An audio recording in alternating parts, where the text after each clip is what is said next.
আমি একবার দাউদকান্দি এক মাহফিলে গেছিলাম। এক ইমাম সাহেব মসজিদের বয়স্ক মানুষ, উনি আমার এই জড়ায়া ধরে কাঁদছিল, আমার মনে আছে। উনি বলছিল, হুজুর, কানতে কানতে বলছিল, হুজুর, আমি 28 বছরের জীবনে ইমামতির, আজ 28 বছর এই মসজিদে ইমামতি করি। আমার জীবনের কত স্বপ্ন, কত আশা, বাচ্চাদের কত আবদার, বউ বাচ্চার কত চাওয়া পাওয়া, কিছুই পূরণ করতে পারি নাই হুজুর।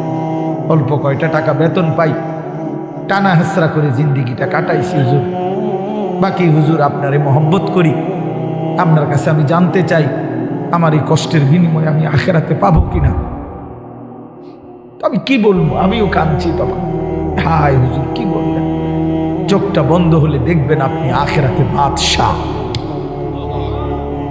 ইনশাআল্লাহ আমি বললাম, আপনি দেখবেন আপনি বাদশাহ, আপনি বাদশাহ। যারা আপনার এই দুনিয়াতে মূল্যায়ন করে নাই, সেদিন তারা আফসোস করে, আফসোস করে। তো এই জন্য বললাম, আল্লাহ তাআলা ওই ইমানদার বান্দাকে বলবে, আমার বান্দা, দুঃখে ভরা জীবনটা কাটাই আসছো, ঠিক না? খুব কষ্ট পাইছো আমার বান্দা দুনিয়াটা, কিন্তু আল্লাহর কসম শুনেন, নবীজি বলছে ওই ইমানদার বান্দা সে তখন আল্লাহ পাককে বলবে, আয় মাওলা, আল্লাহর কসম মাওলা, জীবনে হায়াতে, দুনিয়ার জীবনে দুঃখ কি জিনিস আমি কোনোদিন দেখি নাই। প্রিয় বন্ধু, 10 সেকেন্ডের জান্নাতের আরাম বাতাস তার 70 বছরের দুঃখ ভুলায়। ছেলেরা, বন্ধু, তোমরাও মনে রাখো, বাপ, আমরা 200 কোটি মুসলমানও যদি খোদার কসম রাত দিন যদি আমরা মেহনত করি, দুনিয়া অর্জনের জন্য পরিশ্রম করি, মাথার ঘাম পায়ে ফেলে যদি আমরা দুনিয়ার কর্ম সবাই মিলে করি, দিবানিশি 200 কোটি মুসলমানে মিলে কেউ অলসতা না করে, তারপরেও আল্লাহর কসম, রব্বে কাবার কসম, কাফের বেঈমানদের সমান সমপরিমাণ দুনিয়া আমাদের মিলবে না। এটা দিত না মালিকের, যিনি দেওই না উনি কইতে আছে আমি দিতাম না, তো জোরাজোরি করে দিলাম, আমি পারতেন না। আল্লাহ বলছে, আমি বান্দা, আমি দেব না, আমি মোমেনকে দুনিয়া দেব না পুরা। ওয়াদারনি ওয়াল মুকাদ্দিবিনা উলিন নি'মাতি ওয়া মাহিলহুম কালিলা। আল্লাহ বলছে, শোনো বান্দা, ইমানদার, এই আমার ইমানদার বান্দা, মিথ্যাবাদী নাফরমানদের জন্য অল্প কিছু সময়ের জন্যে দুনিয়াটা ছেড়ে দাও। ওয়াদারনি, আমার ছেড়ে দাও বান্দা, আমি তা করে একটু দুনিয়াটা দেই। কটা ভাত খাওয়াইতে লইছি, দুগা ভাত খাওয়াইতে দাও। কতদূর বাদগ্রস্ত একটা বিল্ডিং, একটা মোটরসাইকেল, একটা প্রাইভেট কার, কতক্ষণ এই বেড়া বেড়ি দফাদফি ফালাফালি করতে দাও বান্দা। কত 60 বছর, 65 বছর, 70 বছর বান্দা, এরকম করো কা 60-70 বছরের লেগা দুনিয়া করে ছেড়ে দাও। অনন্তকালের জান্নাত আমি তোমাদেরকে দিয়ে দেব। আখেরাতে গেলে দেখবা, আহা, কোরআন শরীফে আছে, খোদার কসম বাপ, নাফরমানকে জিজ্ঞেস করা হবে, হে বেঈমান, দুনিয়ায় কতক্ষণ ছিল তো 60 বছর, 70 বছর, কিন্তু আখেরাতের দৃশ্য দেখে সে বলবে, লাবিসনা ইয়াওমান আও বা'দা ইয়াওমিন, হায় মাওলা, হয়তো একদিন ছিলাম, অথবা একদিনের অর্ধেক বা কিছু অংশ ছিল। 60 বছরের দুনিয়া তার কাছে একদিনও মনে হবে। হাদিসের মধ্যে আছে, বিশ্বাস করেন বাপ, আমি নিজে পড়ছি, পড়াইছি, আল্লাহর নবী সাল্লাল্লাহু আলাইহি সাল্লাম বলছেন, কোন নাফরমান যে মৃত্যু পর্যন্ত দুনিয়াতে কোনোদিন 1 মিনিটের জন্য দুঃখ দেখে নাই, সুখের সাগরে ছিল, কোনোদিন দুঃখ পায় নাই, এমন অথচ নাফরমান পাপী, আল্লাহ তাআলা ফেরেশতাকে বলবে, আমার এই নাফরমান বান্দাকে জাহান্নামের বাহিরটা একটু হাঁটাইয়া আনো, আর জাহান্নামের একটা দরজার সামনে একটু দাঁড় করাইও। 1 মিনিট কদ্দুর খাড় করাইবা, ভিতরে না, দরজার সামনের থেকে নিয়ে আসবা।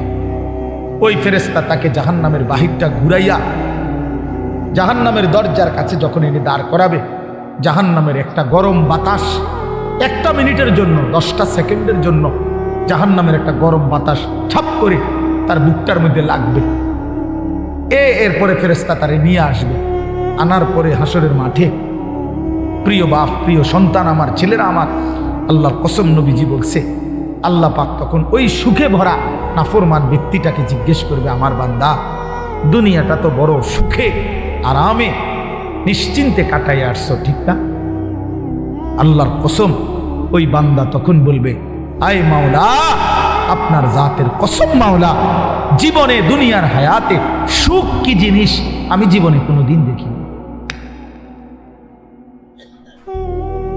বিশ্বাস করি, এটা হাদিসের। আবার আমি ব্যক্তিগতভাবে খামখেয়ালি কথা কম বলি, এটা হাদিস।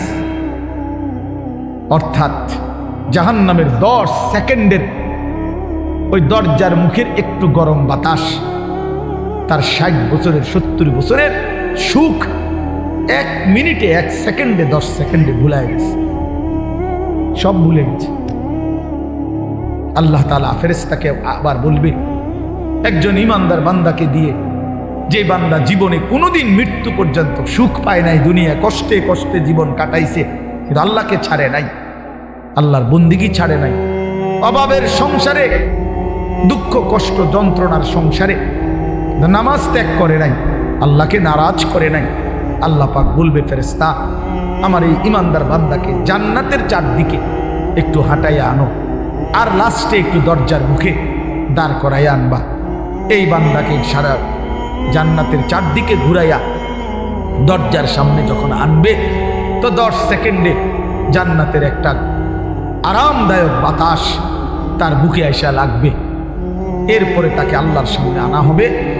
মহান আল্লাহ পাক রব্বুল আলামিন সেই বান্দাকে বলবে, আমার বান্দা, দুনিয়ার জীবনটা আমার মুমিন বান্দা বড় কষ্ট করে আসছো বান্দা, কত সুদের টাকা, ঘুষের টাকা, কত হারাম টাকার সুযোগ ছিল, কামাই করো নাই।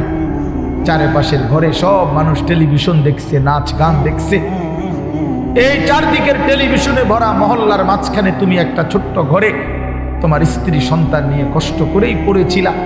ছেলেটাকে টাইনা ধরছো, মেয়েটাকে ফিরাইছো, ছোট বাচ্চাটাকেও কোনোদিন টেলিভিশন, নাচ গান, হারামের মধ্যে ঢুকতে দেই নাই। আমি একবার দাউদকান্দি এক মাহফিলে গেছিলাম, এক ইমাম সাহেব মসজিদের বয়স্ক মানুষ, উনি আমার এই জড়ায় ধরে কাঁদছিল, আমার মনে আছে। উনি বলছিল, হুজুর, কানতে কানতে বলছিল, হুজুর আমি 28 বছরের জীবনে ইমামতির, আজ 28 বছর এই মসজিদে ইমামতি করি, আমার জীবনের কত স্বপ্ন, কত আশা, বাচ্চাদের কত আবদার, বউ বাচ্চার কত চাওয়া পাওয়া, কিছুই পূরণ করতে পারি নাই হুজুর। অল্প কয়টা টাকা বেতন পাই, টানা হেসরা করে জিন্দিগিটা কাটাইছি হুজুর। বাকি হুজুর আপনারে মহব্বত করি, আপনার কাছে আমি জানতে চাই আমার এই কষ্টের বিনিময়ে আমি আখেরাতে পাবো কিনা। আমি কি বলবো, আমিও কাঁদছি তখন। হায় হুজুর, কি বললেন? চোখটা বন্ধ হলে দেখবেন আপনি আখেরাতে বাদশাহ। ইনশাআল্লাহ আমি বললাম, আপনি দেখবেন আপনি বাদশাহ, আপনি বাদশাহ। যারা আপনার এই দুনিয়াতে মূল্যায়ন করে নাই, সেদিন তারা আফসুস করে, আফসুস করে।